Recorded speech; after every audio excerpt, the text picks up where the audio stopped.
Quantas ações são a quantidade ideal para você ter na sua carteira de investimentos? Eu vejo muita gente cometer um erro gravíssimo nessa hora e eu estou aqui para passar para você tudo o que você precisa para entender qual é a quantidade ideal para você ter de ações dentro da sua carteira. O que a gente vai abordar na nossa aula de hoje, sem muitas delongas? Filosofias de investimento, filosofias de ter poucos ativos contra ter muitos ativos, e aqui que está um dos principais nós que as pessoas não entendem quando querem montar uma carteira de ações. Qual é a estratégia mais lucrativa, qual é a mais segura, vantagem e desvantagem de cada uma delas, os pontos em comuns que elas têm, se é mais difícil controlar uma carteira com muito ou pouco ativo. Isso pode parecer óbvio, mas na realidade não é. E ao final, qual que eu utilizo e os porquês. Se você ficar até o final dessa aula, eu vou ter 100% de certeza que você vai poder pegar, olhar sua carteira de ações e falar: caramba, preciso ajustar isso, X, Y, Z. Ou se você nem começou a montar a sua carteira, melhor ainda, você já vai sair daqui com uma noção ideal do que você está querendo buscar. Eu tenho 100% de certeza que eu vou quebrar uma série de paradigmas para você. Então, sem mais delongas, bora para o nosso conteúdo. Não tem como falar de investir em ações no longo prazo sem falarmos de Warren Buffett. Mas tem outro camaradinho aqui um pouco menos conhecido, mas extremamente famoso também, extremamente rico, que é o Peter Lynch. Aqui está a capa de 2 livros para você pegar para ler, são interessantíssimos, fáceis e rápidos de ler. Estão até aqui atrás da minha prateleira: O Jeito Warren Buffett de Investir e O Jeito Peter Lynch de Investir. E são duas pessoas que têm filosofias de investimento um pouco distintas, por assim dizer, mas já fica a recomendação de leitura. Por que eu comento isso? Porque o Buffett, ele tem mais ou menos, hoje, 75% da carteira da Berkshire em 4 empresas, sendo que quase metade é a Apple. Apple, Bank of America, Coca-Cola e American Express é quase 3/4 da carteira do Buffett. Já o Peter Lynch, quando ele era gestor de um fundo, ele chegou a ter 1.400 ativos. Então é literalmente a pessoa que quer colocar uma porrada de ovo numa porrada de cesta. E a gente vai abordar essas duas filosofias que aparentemente são extremas, aparentemente elas são distintas, mas tem uma série de pontos em comuns e sim, tem uma série de diferenças que eu vou abordar para vocês. Mas em termos de rentabilidade, Matheus, quem que é mais lucrativo, o Buffett ou o Peter Lynch? É uma pergunta complicada, porque o Buffett, de 65 a 2021, teve uma média de rentabilidade de 18% ao ano em dólar, o que é uma rentabilidade extremamente alta. Já o Peter Lynch, ele investiu num período menor, de 77 a 90, e obteve impressionantes 29,5% ao ano. Ah, Matheus, então o Peter Lynch ganhou, já vou colocar 300 mil ativos na minha carteira porque é assim que funciona. Calma, também não é assim. Ele teve um desempenho excepcional, é óbvio que teve, porém um período um pouco menor. A gente não pode necessariamente comparar o 18 do Buffett com o 29 do Lynch. Eu trouxe aqui esses dados para você simplesmente pelo fato para você entender que as duas estratégias, elas podem ser bem lucrativas.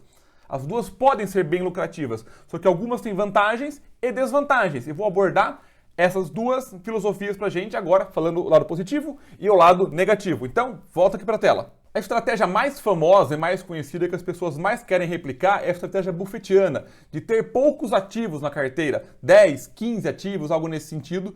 E tem 4 principais argumentos que essa estratégia utiliza. Eu vou listar ele aqui para vocês e depois eu vou dar minha opinião em cima de cada um deles, legal?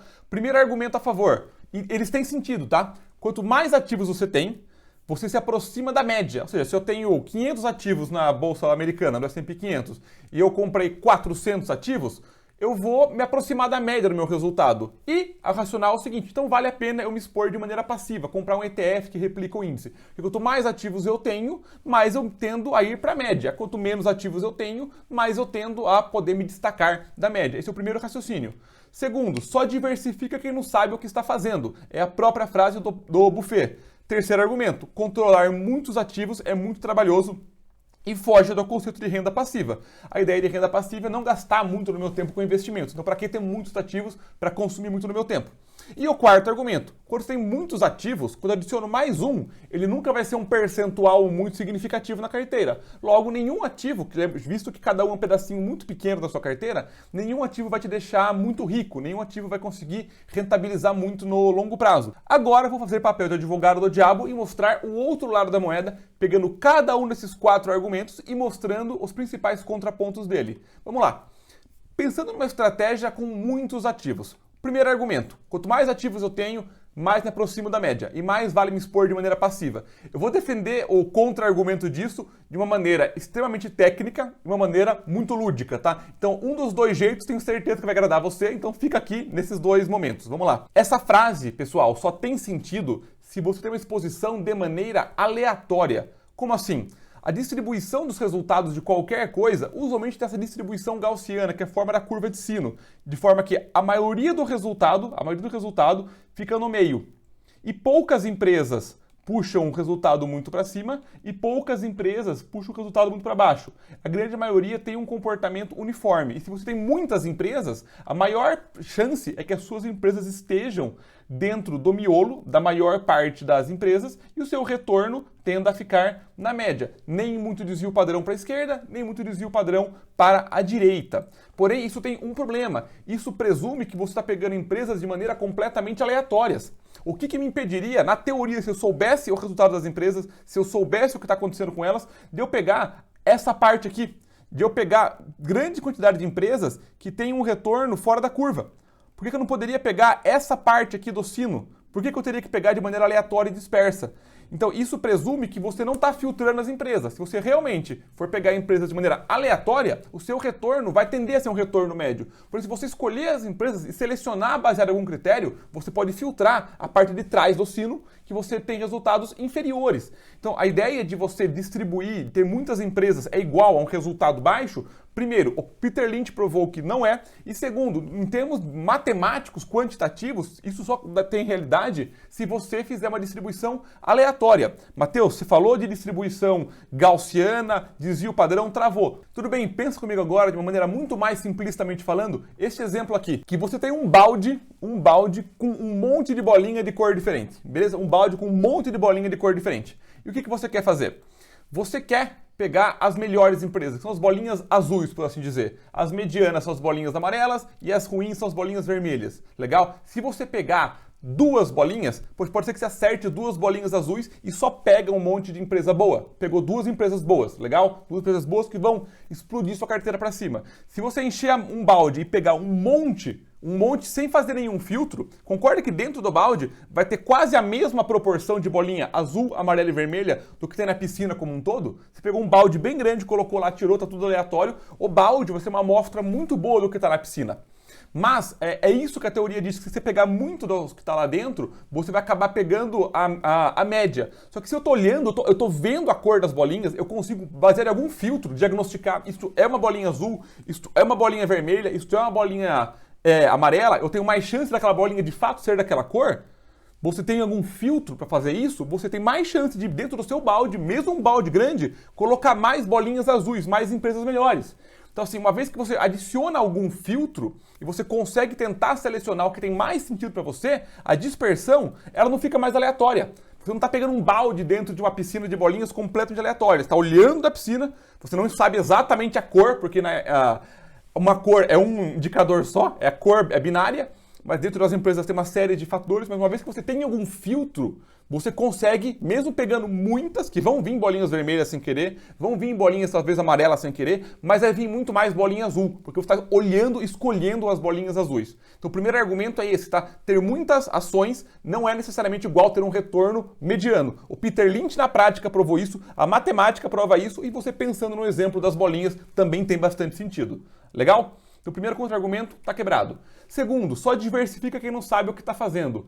E eu não vou quebrar esse argumento, eu vou concordar com ele, inclusive citando Sócrates, que diz o seguinte: só sei que nada sei. É inclusive uma das minhas máximas de ensino, eu só sei que nada sei. E o fato de saber isso me coloca em vantagem sobre aqueles que acham que sabem alguma coisa. Para o Buffett falar isso, tem total e completo sentido. Ele senta no conselho da Apple, ele senta no conselho da American Express, ele fica o dia inteiro lendo 300 páginas por dia sobre as empresas. Então, de fato, ele sabe o que está acontecendo. Ele é o primeiro cara a conseguir saber. Mesmo assim, ele pode errar, lógico que ele pode, mas ele está vivenciando aquilo. Com 99% de certeza, você tem uma carreira, uma profissão que não é ser Warren Buffett. Você tem uma carreira, uma profissão que não é necessariamente trabalhar dentro do mercado de investimentos como um todo. Então você tem que admitir que você sabe que você não sabe, o que é diferente de fazer alguma coisa completamente sem noção. Você não precisa ser um piloto de Fórmula 1 para dirigir bem um carro.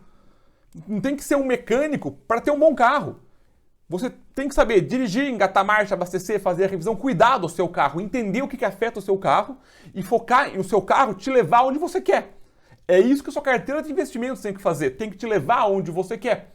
E quanto menos tempo você tem para acompanhar os investimentos, e detalhe, acompanhar investimento não é para consumir tempo, não é nem de perto para consumir tempo, a gente vai trabalhar em cima disso, mas a ideia é, quanto menos você está envolvido com aquilo, mais você sabe que você não sabe. Portanto, você tem que diversificar.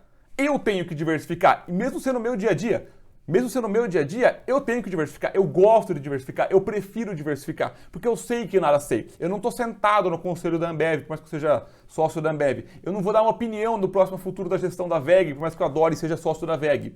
Então eu admito para mim que o que eu sei é o que está exposto, o que eu sei é uma gota e o que eu não sei é um oceano. E está tudo bem, está tudo bem. E é por isso que eu admito que eu sei que nada sei, assim como Sócrates, e isso me coloca muito à frente, porque a pessoa que acha que sabe e quer colocar 60% do capital dela em uma empresa, eu acho um risco monstruoso. Mas agora, se você é o buffet vendo essa aula, por favor, senhor, me desculpe, você pode colocar metade do seu capital aonde o senhor quiser. Mas se você, assim como eu, uma pessoa normal na fila do pão, não tem tanto sentido você expor a maior parte do seu capital em uma única coisa. Legal? Então esse é o segundo argumento que eu estou concordando com o buffet, porém esse argumento serve a favor de ter muitos ativos, não poucos do meu ponto de vista. E isso daqui também é uma das minhas máximas de ensino que eu bato muito forte no Renda Passiva Vitalícia, eu bato muito forte, é que nenhuma empresa que quebrar pode te quebrar ou pelo menos te machucar muito junto com ela.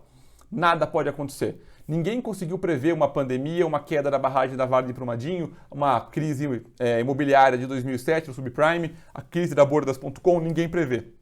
Uma quebra de uma empresa, uma crise, um escândalo de corrupção. Nenhuma empresa é isenta, por mais que ela venha sendo resiliente ao longo de muitos anos, é um fator só que pode vir quebrar tudo. Então você não pode nunca entrar pensando, não, essa empresa está indo super bem. Você tem que pensar o seguinte, e se ela passar a ir mal? O que acontece com o seu patrimônio e o seu capital? Sempre faça essa reflexão. Legal? Bora! Terceiro argumento. Controlar muitos ativos se torna muito trabalhoso e foge do conceito de renda passiva. Esse aqui eu acho que é um dos maiores mitos e paradoxos de investimento. Então esse argumento aqui agora eu preciso que você preste muita atenção. Vamos lá, vamos voltar para a tela. Fecha o Candy Crush aí, fecha as outras abas, se concentra aqui, porque isso aqui é uma coisa que pode mudar o seu jogo. Vamos lá. E a pergunta-chave é simples e uma só. Mais ativos na carteira é igual a ter mais trabalho? Faça uma abstração comigo. Esse é o paradoxo de ter muitos ativos. Imagina uma empresa A, certo? Uma empresa A que tem 3 funcionários. João, Maria e José, tem 3 funcionários só. E uma empresa B que tem uma centena de funcionários. E você é o CEO das duas. Beleza? Então você é CEO de 2 empresas. Uma que tem 3 funcionários, outra empresa que tem centenas de funcionários. Vamos lá, pensa comigo. Você é dono das 2 empresas. Uma depende de 3 pessoas. Se João faltar, a empresa está 33% desfalcada. Se João ficar doente, se João começar a performar mal, é muito complexo. Então você tem que ficar em cima deles. Você precisa ficar em cima dos 3, saber absolutamente tudo da vida deles, se eles vão vir, acompanhar extremamente de perto, porque a sua empresa depende de 3 pessoas.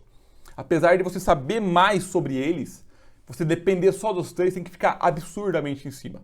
Agora, uma empresa que tem 3.000 funcionários, o CEO não sabe o nome de 800 deles. Ele não sabe o nome de 800 funcionários. Das ações, não. Agora estou falando de empresa, tá? Você tem que saber o número das suas ações. Foque em empresas, depois eu faço o gancho para investir em ações.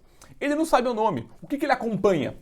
Ele vai acompanhar os indicadores da empresa, os relatórios mensais, ele vai ter 1, 2 diretores para trazer para ele as informações principais, ele vai cuidar das diretrizes, ele vai cuidar da estratégia, vai cuidar da visão, missão e valores. Ele não vai cuidar se os relatórios foram feitos 3 cópias e carimbados. Ele não vai ficar cuidando se a terceira máquina do 4º pátio deu problema. Ele não vai fazer isso. Já na outra empresa, talvez o cara tenha que fazer isso. Quanto maior a empresa, agora sim foi a abstração, quanto maior a quantidade de ativos que você tem na carteira, quanto mais ativos você tem dentro da sua carteira, o seu controle ele fica mais distante, não mais próximo. Você vai ser mais um CEO de uma empresa grande que vai analisar o macro, se o resultado tem sentido, se o resultado é coerente. De vez em quando, algum funcionário vai te dar um sinal de alerta e você vai fazer uma entrevista com ele se ele continua a ser demitido ou não. Uma empresa sai muito fora da curva e agora que vem um outro ponto importante. Se uma empresa tem 300 funcionários e entra qualquer um pela porta, esse CEO vai ter uma vida infernal, uma vida horrível. O que vai ajudar ele a ter menos dor de cabeça? Um RH maravilhoso. um processo de seleção muito bom, um alinhamento muito grande com a empresa, o que a empresa quer de missão, visão, valores, o que a empresa está buscando. E quem que é o RH? É você. É você ao escolher suas empresas. Você é o RH. Se você não está escolhendo as suas empresas com os critérios que você quer empresa de crescimento, de qualidade, de risco, o que você quer? E quanto melhor o filtro para entrar na sua empresa, logo na sua carteira de investimentos, menos dor de cabeça você tende a ter. Menos, porque você já sabe o que esperar daquele funcionário. Então o processo de seleção é extremamente importante. Se você selecionou 100 funcionários que você acredita que tem o perfil da sua empresa e 3 quebram, se demitem, saem fora, você não sofre. Você não precisa acompanhar tão de perto, porque nenhum afeta a sua empresa de maneira significativa. Então ter mais empresas é ter menos trabalho. Que nem 3 funcionários, tem 3 empresas, tem que todo dia estar olhando se alguma notícia relevante delas. Tá louco? O capital tá 1/3 em cada coisa no mínimo. No mínimo 1/3 em cada coisa, que é 1/3 ou mais. Então você tem que estar olhando todo dia. Agora tem 100 funcionários, tem 50 funcionários, tem 300 funcionários.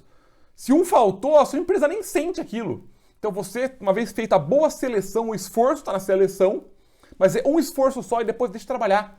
Deixa o cara trabalhar para você. E se ele quebrar, não te quebra junto, você pode deixar ele correr.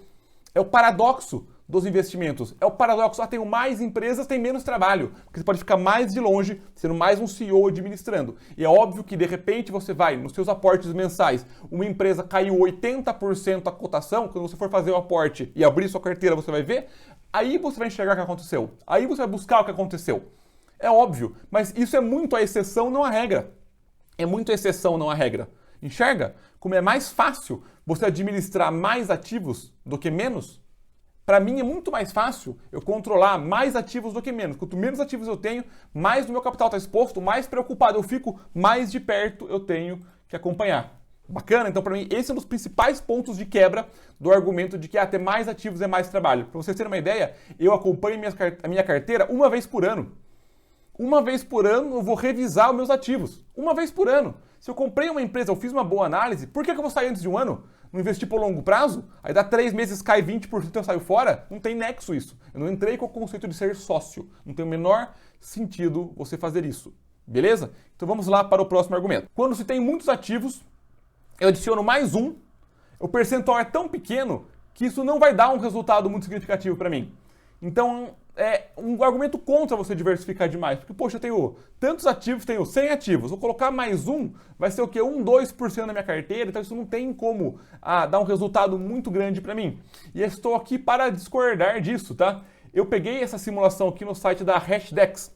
Hashdex é da ETF da Hash.com, que está fazendo uma carteira de criptomoedas. A primeira ETF do Brasil que emula criptomoedas. E lá tem um simulador muito legal, que permite fazer uma simulação com desde 0% da carteira com criptomoedas até 100% da carteira com criptomoedas. E eu criei uma carteira agressiva lá no padrão que eles me deram e fiz uma simulação com nada de criptomoedas, com 0,7% de criptomoedas, que mantém a volatilidade, ou seja, mantém o risco da carteira, e coloquei 5% de criptomoedas, desde 2017 até hoje. Olha a diferença de resultado. Uma carteira agressiva sem criptomoedas deu um ganho de 78%, uma carteira com 0,7%, em termos de 100, 0,7% de criptomoedas, aumentou em 7% o ganho da carteira, e se eu tivesse 5%, um aumento de quanto? Quase 60%.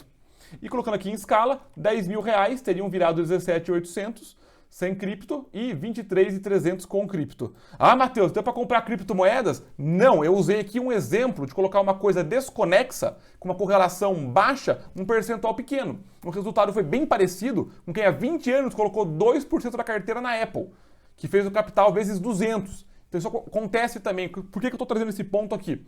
Eu usei o simulador da Hash, porque achei muito bom e bem didático para trazer aqui para vocês, e mostrar que às vezes uma pitada de alguma coisa aleatória, a pitada de alguma coisa que não tem uma correlação, a pitada de alguma coisa nova, pode sim dar um resultado muito grande. Então não é porque a sua ação tem um percentual pequeno na sua carteira que ela não pode estourar e explodir. Ah, Matheus, mas se eu tivesse mais dessa ação, eu teria ganho mais. Tudo bem, mas se tivesse mais dela quebrado, você teria perdido mais também. Você não pode pensar só no ganho. Então é importante você ter esse aspecto bem claro na sua mente. Que não é porque você colocou um pedacinho que ele não pode um dia virar um pedação. Bacana? E quais são os pontos em comum entre Buffett, Lynch Munger, todos os grandes players, Ray Dalio, todos os grandes players, o que eles fazem em comum? E isso aqui, independentemente de você ser mais buffettiano ou mais lynchiano, por assim dizer, você tem que estar buscando sempre. Todos eles focam em escolher ativos com bons fundamentos. Todos eles focam em escolher ativos com excelentes fundamentos. Um bom balanço, um fluxo de caixa, uma boa DRE. Só investem em empresas com claros diferenciais competitivos. O diferencial competitivo é a coisa mais importante e qualitativa de uma empresa. A empresa sem diferencial, eventualmente está fadada a morrer. Quando o vento está a favor, quando o mar está calmo, você não percebe que está com o barco furado. O diferencial competitivo é o que impede o barco de furar. Terceiro ponto, só investe em empresas que eles entendem o modelo de negócio. Se você não entende muito bem o que a empresa faz, não invista nela. É a principal receita para você sofrer e você errar na sua decisão. E eles também aceitam que, eventualmente, eles vão ficar de fora de boas oportunidades. O Buffett, por exemplo, passou a Amazon, ele não comprou a Amazon. E tá tudo bem, ele pegou o Bank of America, pegou a Coca-Cola, ele ficou rico com outras coisas. Não tem que acertar sempre, tem que acertar muito bem poucas vezes. E o contrário também vale. Também eles aceitam que eles, eventualmente, vão estar errados sobre empresas, que eles vão estar errados. Alguma empresa na carteira vai quebrar. Se você for ter mais empresas, eventualmente você tem mais chance de alguma empresa na carteira quebrar. Mas se ela for um pequenininho o percentual na sua carteira, acaba não sofrendo tanto. E para vocês terem uma ideia, a minha carteira do Brasil do exterior, ela tem mais de 80 ativos. E eu controlo uma vez por ano. E eu durmo igual um neném. Eu não sofro com a minha carteira, porque está muito pulverizada. Ela está muito pulverizada. Eu sei analisar, eu acompanho todos esses pontos aqui. Cada ativo da minha carteira tem essas características.